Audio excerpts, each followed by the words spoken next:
Bienvenidos a Teología Compartida, el podcast de DTS en español. Un espacio donde hablamos de Dios y de temas actuales, con profesores y amigos hispanohablantes.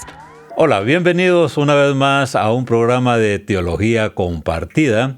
Y en esta vez tenemos un tema de importancia para la iglesia, pero también para el seminario. Y tiene el título La verdad sobre la formación teológica, seminario versus iglesia. Sin duda que es un tema que nos va a llamar la atención y capturar entonces la atención. Y tengo algunas preguntas claves en cuanto a este tema. Escúchenla, dice, ¿estamos formando líderes para la realidad que estamos viviendo? ¿Cómo respondemos a una iglesia cada vez más diversa y a una cultura marcada por las redes sociales? Para hablar de este tema importante para la iglesia, hemos invitado a Carlos. Carlos, muchas gracias por estar aquí con nosotros y hablarnos de este tema. Gracias, William, por la invitación. Contento de estar acá y tener esta oportunidad. Muchas gracias. Y para comenzar, Carlos, cuéntanos un poco sobre ti y tu experiencia en el ámbito de la educación teológica. ¿Y qué estás estudiando ahora mismo? Sí, muchas gracias. Yo he estudiado un bachiller en teología, soy peruano. He estudiado después una maestría en filosofía, porque lo vi necesaria para el quehacer teológico. Estoy culminando mi maestría en teología acá en el Seminario de Dallas y voy a iniciar mi doctorado en estudios teológicos ahora en el FOL. Mi experiencia en la educación teológica viene de mi experiencia en la iglesia, precisamente. Durante casi 15 años con mi esposa hemos servido en equipos de enseñanza en la iglesia, tanto en equipos de enseñanza de la Biblia o temas doctrinales, y hemos también estado encargados de crear cursos para nuevos creyentes. O sea, cómo nuevos creyentes pueden aproximarse a la lectura de la Biblia y perderle un poco el temor de leer ellos y la Biblia, porque muchas veces dicen, no lo voy a entender, necesito que alguien siempre me guíe. Obviamente siempre entendiendo de que la lectura y el estudio dentro de una comunidad es importante, pero también sin perder el temor de que cada creyente pueda aproximarse a la Escritura por sí mismo también, ¿no? Gracias, Carlos, por dar ese contexto, digamos, de tu ministerio. No sé si te acuerdas, pero yo sí me recuerdo hace unos años atrás que hice un viaje a Lima y estabas tú con Vania, una de esas cenas que hago generalmente, y te acuerdas muy bien. Muy bien. Que hacemos ahí con los estudiantes donde voy. Y desde ese momento recuerdo tanto tú como Vania muy inquietos por la formación entonces teológica, el deseo de querer conocer más. Y gracias por darnos ese contexto también de tu motivación de estudio, pero también tu conexión con la iglesia. Sí. Y desde este punto, algo fresco desde la iglesia y de América del Sur, pensando entonces en Lima, Perú. Ahora, ¿qué diferencias ves entre la formación teológica dentro de la iglesia local y lo que ocurre en los seminarios? Mira, dentro yo creo que cubren básicamente los mismos temas, pero poniendo distinto énfasis, ¿no? Está por un lado, tanto en los seminarios como en la iglesia local, uno va a encontrar un énfasis en el estudio de la palabra, ¿no es cierto? Y también en la formación del carácter de la persona. Eso lo encuentra en ambos sitios, pero existe un mayor énfasis dentro de los seminarios al estudio más de, podemos decir, de la ortodoxia, de lo que el texto dice en sí mismo, de la fidelidad del texto, con un componente también importante, que eso por lo menos lo he vivido bastante en el Seminario de Dallas, de lo cual me siento muy contento por ese lado, de una aplicación en tu vida y cómo eso transforma tu vida, ¿no? En las iglesias hay un énfasis más en la aplicación, usualmente. Cómo puede el creyente aplicar la palabra. Entonces, digamos, aunque los temas pueden ser similares, y de ahí justamente la importancia de tener una complementariedad entre ambos, hay énfasis naturalmente distintos, ¿no? Obviamente, dada una diversidad de la iglesia de hoy en Latinoamérica, los énfasis pueden variar mucho entre denominaciones o entre distintas congregaciones, obviamente, ¿no? Eso se da. No podemos hablar de algo homogéneo, pero yo diría que básicamente ambos abordan un tema común, pero con distintos énfasis muchas veces, ¿no? Y bueno, sin duda vas a llegar a ese punto ahí pensando entonces en las diferencias y también cómo se puede ayudar uno entre uno y otro. Y dijiste algo que sin duda eso pasa en las iglesias. Hay que acordarse que muchas de las iglesias, sí, hay algunos que Dios nos da el don de la enseñanza y servimos en la iglesia, pero de repente el que tiene las herramientas de preparación teológica, a veces es el pastor y a veces ni el pastor general de la iglesia. Es ahí donde estoy viendo la necesidad de la iglesia, que como tú lo dijiste, va a la parte más aplicativa, pero imagínate el pastor, si es uno de ellos o tal vez uno de los maestros, que sí tiene las herramientas, uno solo tratando de equipar a toda una iglesia. Obviamente sí lo hacen, pero esa es la gran bendición de un seminario. Exactamente. Donde tienes no solamente uno, tienes 2, 3, 4, dependiendo de los seminarios. A veces como son 100 maestros y cada uno está especializado, por así decirlo, en cierta área: teología, Biblia, Nuevo Testamento, Antiguo Testamento. Bueno, y aquí sabemos también de que tú estás, por ejemplo, en el área de teología y hay teología sistemática, teología histórica, y algunos ahí que son más, yo estoy más énfasis en la Trinidad o neumatología o cristología. Entonces y ahí está, el conocimiento del Señor es tan profundo que necesitamos de maestros que puedan entonces preparar a sus siervos. Y aquí viene la otra pregunta, que es lo que te estaba diciendo. En lugar de verse como opuestos, ¿cómo pueden la iglesia y el seminario complementarse en la formación de líderes? ¿Qué opinarías acerca de eso, Carlos? Y creo que varias cosas van en línea de lo que acabas de mencionar. O sea, el seminario creo que está pensado es, digamos, un elemento esencial dentro de la iglesia, porque hay que pensar también, el seminario es parte de la iglesia, ¿no es cierto? Uh-huh. Pero hablando ya de seminario e iglesia local, para hacer esa distinción, el seminario debe servir a la iglesia. Entonces, si bien es cierto, como tú dices, el seminario puede hacer un estudio altamente especializado de distintas partes de la Biblia y doctrinas, etcétera, y recorrerlas a través de la historia, es importante que el seminario tenga yo diría básicamente dos líneas, ¿no? Esta línea, aparte de la formación obviamente de las personas, formación integral, es una línea académica que va a mantener un seminario casi por su misma concepción, uh-huh, que pueda interactuar con otras, digamos, posiciones académicas que se dan, porque eso es, creo que, una práctica sana. Pero además, el seminario debe tener la capacidad de poder aterrizar ese lenguaje más técnico y complejo a un lenguaje más sencillo que ayude a los líderes, pastores de las iglesias de hoy a poder entender con mayor profundidad la palabra de Dios o las doctrinas, ¿no? Un poco para mí el paradigma que siempre recuerdo es, bueno, él no es un seminarista, pero C.S. Lewis, digamos, fue capaz de expresar verdades teológicas muy complejas, o incluso filosóficas, etcétera, de forma muy sencilla. Y creo que ahí se debe su éxito, ¿no? Entonces a C.S. Lewis lo vas a ver citado pues, por eruditos del más alto nivel, uh-huh, como por gente digamos, por distintas personas, líderes de iglesia, pastores, etcétera, o creyentes. ¿Por qué? Porque tiene un lenguaje que comunica con claridad verdades muy profundas. Entonces, ese reto lo tiene el seminario, digamos. Y por el lado de la iglesia, para ver cómo se complementan, yo diría, y esto no quiero generalizar, pero digamos, en general, vemos en Latinoamérica a veces, he visto al menos más de una vez, y no es poco frecuente, que a veces de ambos lados se mira con cierta suspicacia, ¿no? Uh-huh. Por un lado, el seminario diciendo... un estudiante seminario, no el seminario, pues mi experiencia no ha sido con los seminarios, sino más bien con los estudiantes a veces de seminario que pueden mirar a las prédicas de fin de semana y corregir todo, ¿no? Pero eso la Biblia no dice, ¿no? Ir corrigiendo todo y ser un poco reticentes a eso. Creo que esa actitud, o sea, debe ser, ¿cómo podría decirlo? De alguna manera más prudente, ¿no? Uh-huh, uh-huh. Digamos, hay cosas que son esenciales y otras cosas que uno tiene que más bien verlo como un espacio, como un estudiante de seminario o como un egresado de seminario, un espacio para contribuir en la iglesia local. Y por otro lado, hay cierta suspicacia a veces de la iglesia local, no estoy generalizando, pero a veces se da de mirar con suspicacia a la gente que va al seminario porque dicen, emplean esta idea de que no, la letra mata, pero el espíritu vivifica, ¿no? Entonces, uh-huh, mucho estudio te separa de Dios, poniendo un poco los estudios como algo antagónico a una relación con Dios, ¿no? Entonces, creo que esas suspicacias son importantes ser removidas y ver el seminario como un aliado de la iglesia local y la iglesia local entender que necesita también el seminario para poder responder a distintas preguntas y desafíos que tiene la iglesia de hoy. Hay mucha producción de los seminarios, de los distintos seminarios, que son muy útiles para la iglesia de hoy, que necesitan mayor difusión y las iglesias de hoy necesitan obviamente conocer eso también y tener una actitud de decir, necesito de esto, porque también el seminario es parte de la iglesia, ¿no? así. Sí, no, gracias, Carlos. Y lo platicábamos antes de empezar el programa de cómo la iglesia necesita del seminario y obviamente el seminario necesita de la iglesia. Y tú lo acabas de decir, obviamente el seminario no es la iglesia, pero es la iglesia también. Entonces,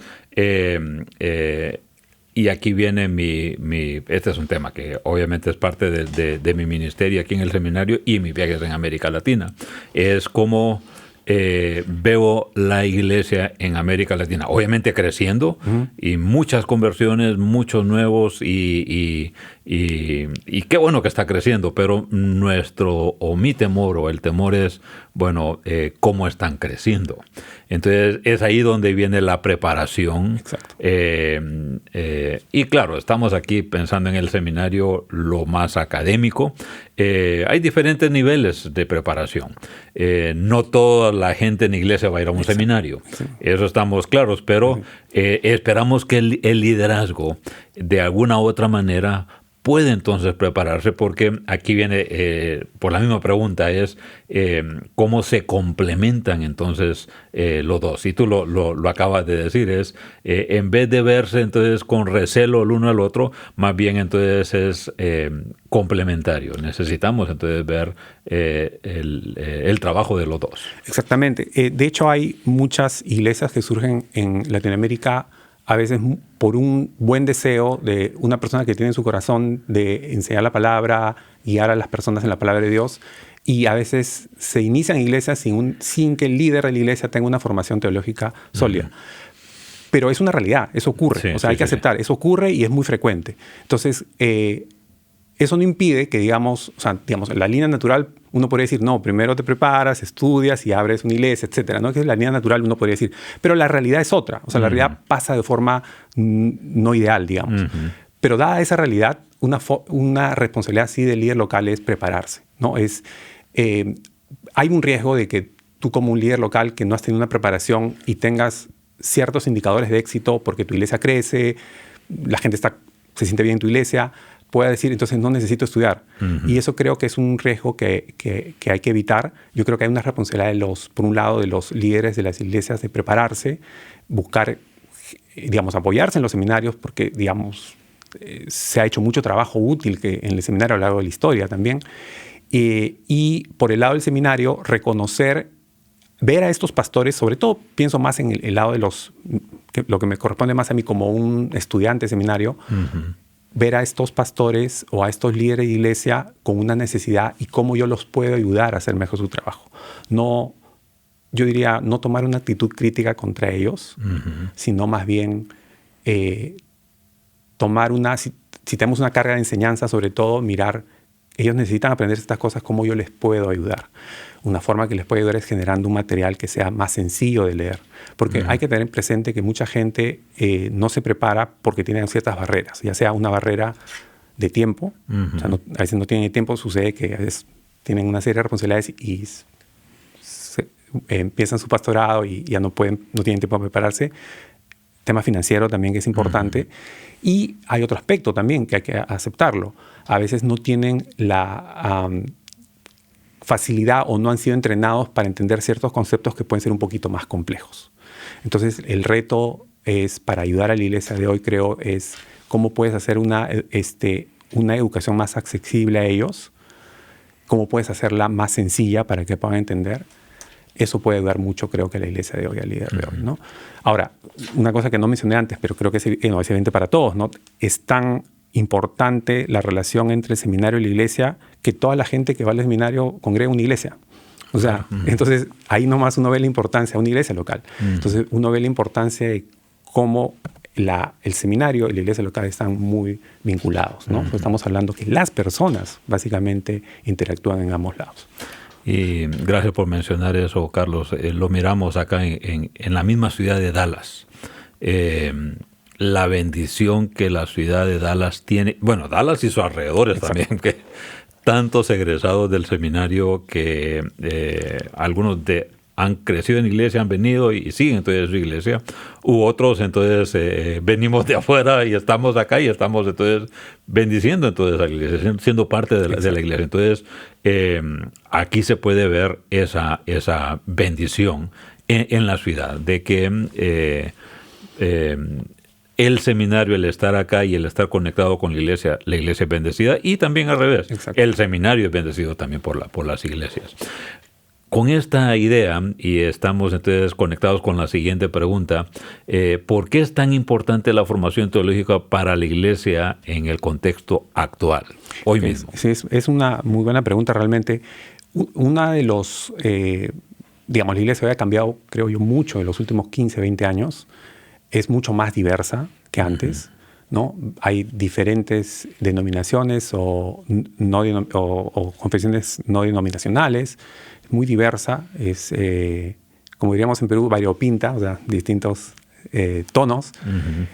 Al mismo tiempo, el creyente de ahora está expuesto a distintas enseñanzas, mucho más que antes. Si tú, por ejemplo, vivas 20 años atrás o 15 años atrás, quizás no tanto antes, y con la ausencia de las redes sociales o con las redes sociales todavía no siendo tan protagónicas y relevantes en lo que viene a ser la comunicación en la vida actual, veías una persona congregada en una iglesia y básicamente si iba a una iglesia de una denominación, toda su vida terminaba en esa iglesia. Entonces, por ejemplo, distinguir la diferencia entre doctrinas esenciales para el cristianismo, lo que te mantienen dentro de la ortodoxia, fuera de ella, y de doctrinas no esenciales, pero que son creídas por tu confesión, por tu denominación, no era tan relevante, porque tú creías en tu iglesia, te congregas en tu iglesia todos los fines de semana y era el mensaje que escuchabas, y básicamente la gente que conocías que venía a tu iglesia tenían compartían las mismas creencias.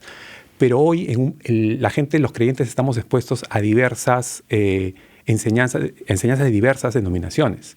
Entonces tenemos que entender esa diversidad. Es una diversidad que ha existido además también desde los primeros siglos. La iglesia era diversa en muchos aspectos, pero estaba unida en función a lo esencial, a la doctrina esencial, como cosas como la edad de Jesucristo, la Trinidad, la segunda venida de Cristo. Entonces, hoy más que antes creo que la iglesia necesita distinguir cuáles son las doctrinas esenciales de las doctrinas no esenciales. Para una iglesia o una denominación local, las doctrinas no esenciales o locales son importantes. No estoy diciendo que no. Es importante para una iglesia, eso le da cierta identidad. Eso hace que, digamos, cierta denominación siga ciertas creencias y se distinga de la otra. Lo importante ahora para el creyente es, dado que se mueve, interactúa con distintas enseñanzas de distintas denominaciones, es poder hacer esa distinción. Si no se hace esa distinción, tenemos el riesgo de herejizar, no sé si es un verbo que exista, o decir, no, está fuera de la ortodoxia, es decir, eso no es sana doctrina porque no comparte una doctrina no esencial. Entonces, ese aspecto creo que es importante trabajarlo. En ese sentido, creo que los seminarios interdenominacionales tienen cierta ventaja. Creo que el reto para los seminarios denominacionales es poder, obviamente, enseñar aquello que los distingue como denominación, pero siempre enfatizando de que existen otras formas de otras doctrinas no esenciales que no son exactamente las que ellos enseñan dentro del mundo cristiano. Esto porque esto permite, digamos, una cohesión de la iglesia. Ese es el gran desafío. Esa diversidad no es mala per se, pero sí es importante entender en torno a qué estamos unidos. Mientras más diversa es la iglesia, necesitamos entender qué es lo que nos une. Y lo que nos une es la doctrina esencial, lo que ha creído la iglesia en todo tiempo y lugar. Eso es fundamental, ¿no? Y tal vez ahí, Carlos, es para los que nos están viendo o escuchando, lo esencial, por ejemplo, es Jesucristo murió por nosotros en la cruz del Calvario. Entonces, esa es una doctrina básica, esencial. Entonces, que ahí podemos, mucho nos unimos, entonces, ahí, y hay que, la misma Biblia lo dice, en Gálatas, entonces, si alguien viene con otro evangelio, sea anatema. Entonces, eso es esencial. Pero, por ejemplo, si estamos hablando con algo práctico de la doctrina de eclesiología, digamos, qué sé yo, eso puede ser, entonces no vas a perder la vida por, digamos, qué color van a pintar la iglesia, por ejemplo.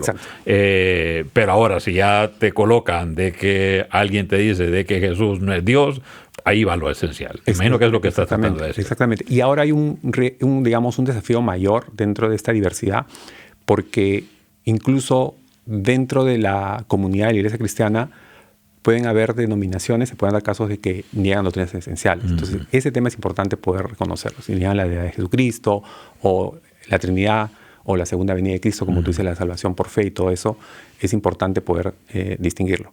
Ahí una de las lecturas que a mí me impactó mucho fue leer a San Agustín de Hipona.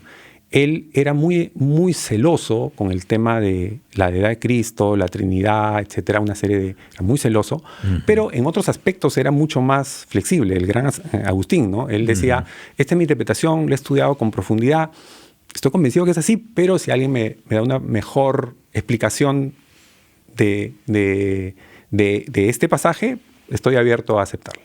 Pero en temas, digamos, esenciales era muy celoso, ¿no? Entonces, yo creo que eso es fundamental y debería ser como no sé si decirlo así, el acuerdo implícito entre las distintas denominaciones. Estamos unidos en función a lo esencial y reconocemos nuestra diversidad. Y eso es importante que se enseñe en la iglesia y que se enseñe también en los seminarios. Es algo fundamental para el mundo. Entonces, en la importancia, por la pregunta que te hacía para el contexto actual, entonces, una de las pilares de lo que tú estás entonces compartiendo acá es que cuando tenemos la formación espiritual podemos identificar qué es esas doctrinas básicas y no. Y a veces, y nos pasa a veces cuando estamos entonces en la iglesia, si no tenemos la preparación, si no fuimos discipulados por un mentor que conocía todas estas áreas, entonces puede ser que estemos peleando por qué color hay que pintar la iglesia y descuidando el tema del evangelio central. Esa es una. Y la otra, entonces, pensando en el contexto actual por lo que acabas de decir, es que estamos en un mundo tan globalizado que ya no podemos estar en nuestra propia burbuja de como tú decías, 15, 20 años atrás, donde estabas en tu iglesia, en tu denominación, y casi no podías o escuchabas otras interpretaciones. Ahora, por las redes sociales y por las comunicaciones, ya nuestra gente, nuestros hermanos, no solamente escuchan nuestra enseñanza de la iglesia local, ya escucha otras enseñanzas. Y el COVID lo aceleró. Incluso lo aceleró, ¿no? Exacto. Lo aceleró porque la gente que en Perú, no sé cómo otros países, pero la cuarentena fue larguísima. Empezó un 15 de marzo y continuó hasta el año siguiente, del 2020, continuó hasta el año siguiente. Como 2 entonces, años. La gente, claro, al inicio las iglesias no se congregaban físicamente, entonces en persona. Y las personas comenzaron a buscar distintas enseñanzas. Entonces encontraban, oye, pero esto a mí me enseñaba algo totalmente distinto. Entonces, eso no necesitas un COVID para que eso pase. Eso pasa en el día a día. Eso pasa cuando interactúas en las redes sociales, eso pasa cuando conversas con otras personas, hay mucha más diversidad. Entonces sí es importante entender cuáles son nuestros no negociables, como decía el pastor de mi iglesia, siempre eso. Hay cosas que son no negociables y otras cosas que son negociables. Yo digo, yo creo en esto, pero si me convences que es algo distinto, está bien. O sea, pero eso es lo esencial, ¿no? Eso es fundamental en la iglesia. Y parte de la importancia del tema es porque, y tú lo mencionabas, es el riesgo que puedes caer en herejías. Exacto. O volverte entonces en un grupo entonces no doctrinal, sino en un grupo hereje. Entonces ahí, por eso la importancia de la formación teológica. Y ahí hay un tema también que mencionar, a veces, no digo que esto sea algo común, pero sí pasa, a veces desde la iglesia local se ve con suspicacia el estudio en seminario y dice, bueno, la teología divide, ¿no? Y no es necesariamente así. O sea, de hecho, la verdad puede dividir, porque uno no puede estar unido en torno a algo que no es verdad. Entonces, la unión está en función a la verdad. Por eso lo que creemos, lo esencial, es lo que nos une. Pero hay un tema, es que uno debe...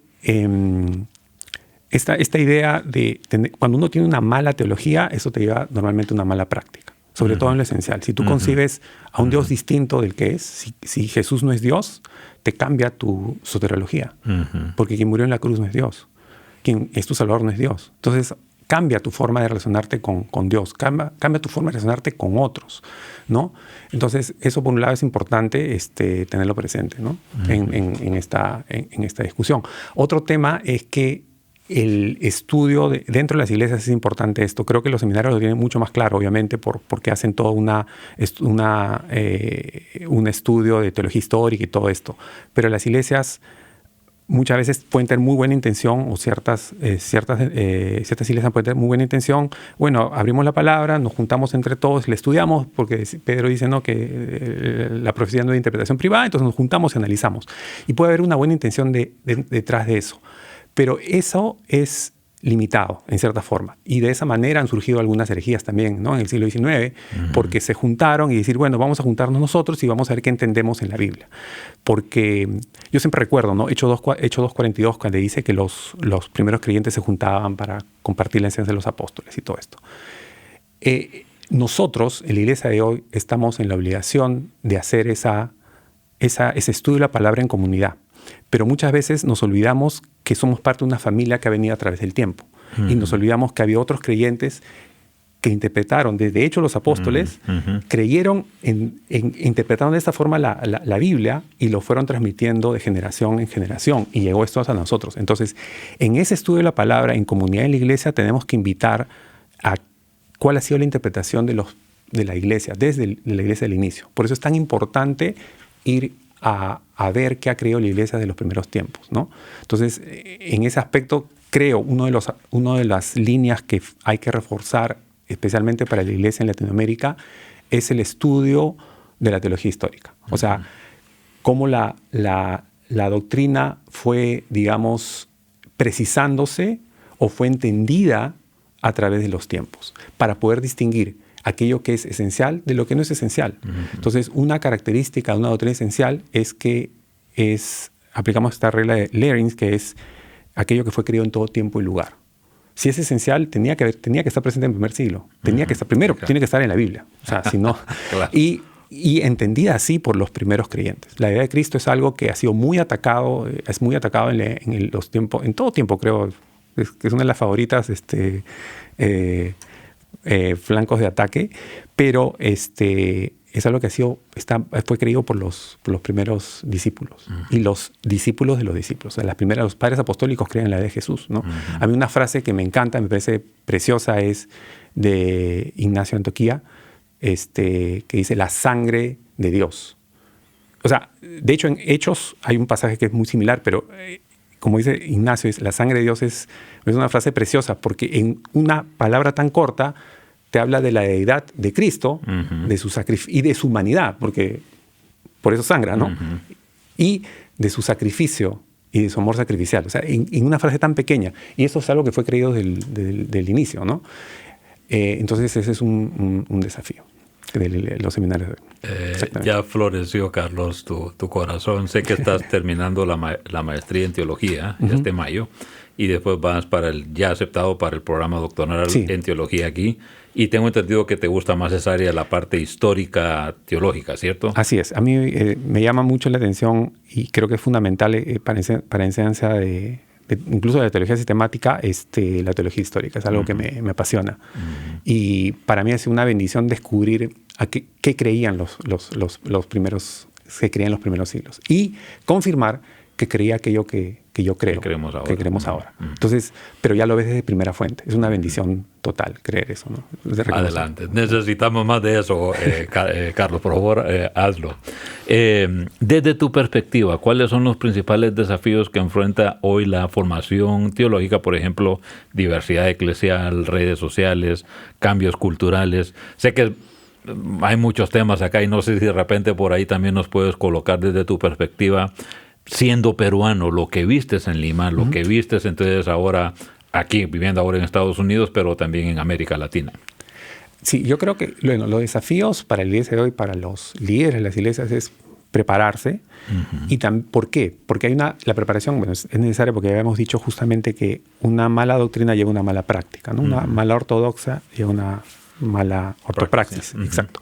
Entonces, es importante el prepararse. Entonces, yo diría que uno de los desafíos es, y creo que está presente a lo largo de la historia, pero creo que ahora con matices distintos, el desafío que tienen los líderes de las iglesias es cuando comunican, es el riesgo de evitar caer en la sobrecontextualización del mensaje o en la subcontextualización del mensaje. Cuando se subcontextualiza es que a veces quiere ser tan fiel a la palabra lo cual está bien, pero que no eres capaz de traducir el principio bíblico de una manera que pueda ser entendida por las personas hoy, ¿no? Entonces, es importante poder explicar lo esencial de una manera que la gente lo pueda entender. Hay una frase que me gusta mucho que es: para enseñar latín a Pedro, no solo tienes que conocer latín, sino tienes que conocer a Pedro. Y es importante conocer nuestra audiencia. Si no conocemos nuestra audiencia, nosotros vamos a estar hablando de algo que la gente no va a entender. Entonces es importante no subcontextualizar. Entonces digo, no, yo quiero mantener tal como dice la palabra, pero a ver, que lo dice en esta traducción de la Biblia, que es más formal, o en esta traducción que es más dinámica.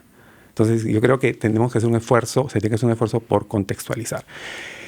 Porque si no, el mensaje puede tornarse irrelevante. El otro lado es la sobrecontextualización, que puede ser también, y quizás pueda ser más peligrosa. Una es inefectiva y la otra termina siendo contraproducente. Sobrecontextualizar es que quieres adaptar tanto al lenguaje de hoy, a lo que la gente entiende y sus, digamos, patrones culturales, que comprometes el mensaje. Exacto. Entonces sobrecontextualizas esto, ¿no? Entonces esos son riesgos que tiene que evitarse desde la iglesia, porque obviamente la presión que hay dentro de la iglesia local, creo yo, para transmitir un mensaje más que llegue a las personas es mucho más fuerte dentro de las iglesias que en un seminario. En un seminario básicamente tienes mucho menos presión por ese lado y tu presión es más hacer un estudio más profundo, más preciso del término, interactuar con otras posiciones académicamente, etcétera, etcétera, etcétera. Pero en la iglesia local hay esa presión. Y esa presión a veces puede llevar a la práctica que comprometas el mensaje. En la historia hemos tenido ejemplos de eso, digamos, de un lado incluso más, podemos decir, hasta académico racional. La teología liberal surgió mucho tratando de mantener relevante a la iglesia. No nació con la idea de voy a destruir la iglesia, aunque fue muy destructiva, creo yo. Sí nació con la idea de cómo podemos hacer que en el mundo de hoy, que ya no cree en los milagros, que es muy que cree que todo tiene que explicarse con la razón, o que tiende al cientificismo, que dicho sea de paso es un error. ¿Cómo podemos mantener la iglesia relevante? Entonces comprometieron el mensaje, negaron los milagros, terminaron negando la idea de Jesús, terminaron negando la Trinidad, etc. Entonces, por tratar de sobrecontextualizar el mensaje, adaptarse demasiado.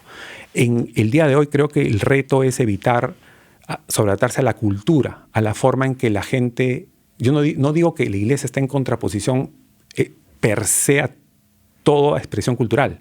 La iglesia está dentro de la cultura, vive dentro de la cultura. Es influenciada por la cultura y debería influenciar la cultura porque somos sal, ¿no? Claro. Pero tenemos que reconocer dentro de la cultura en la que vivimos qué cosas los principios que van contra lo que creemos. Y ese es un desafío permanente, ¿no? Yo creo que esa tensión la vive la iglesia de toda generación. En este caso, en la iglesia de hoy, quizás más fuerte por la interacción en las redes sociales, ¿no?